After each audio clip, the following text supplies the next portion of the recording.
Hi, boys and girls. Today I'm going to read to you a Bible story about a young girl who loved God and did something special to help his people. But first, let's go over our memory verse. Remember, it comes from the book of Matthew, chapter 22, verse 39, and it goes like this. We should love our neighbors the same way we love ourselves.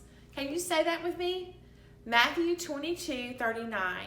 We should love our neighbors the same way we love ourselves.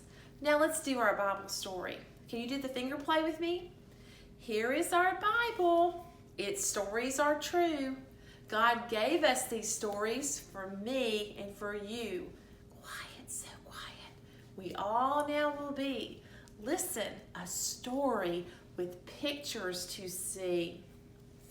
Today's story comes from the Old Testament book of Esther.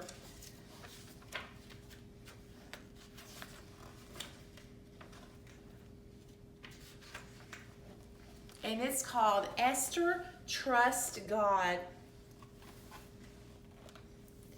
Esther was one of God's people, and she lived in Persia. Her parents had died, so her cousin Mordecai took care of her. King Xerxes chose Esther to be his queen.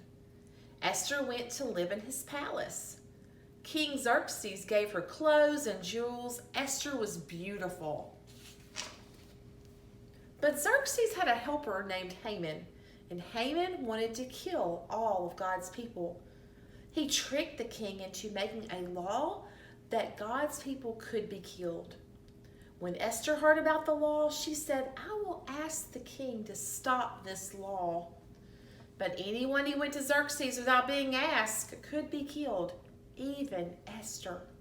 So Esther, Mordecai, and all of God's people prayed. And then Esther went to King Xerxes' room. And King Xerxes invited her in. God answered the prayers. Esther was safe. Later, Esther told King Xerxes, someone wants to kill me and my people too. Please save my life. The king asked, who would do such a terrible thing? Esther said, that man is Haman. So King Xerxes had Haman taken away. And then King Xerxes made a new law. God's people were saved. God wants us to do good and brave things, and he will help us if we ask him.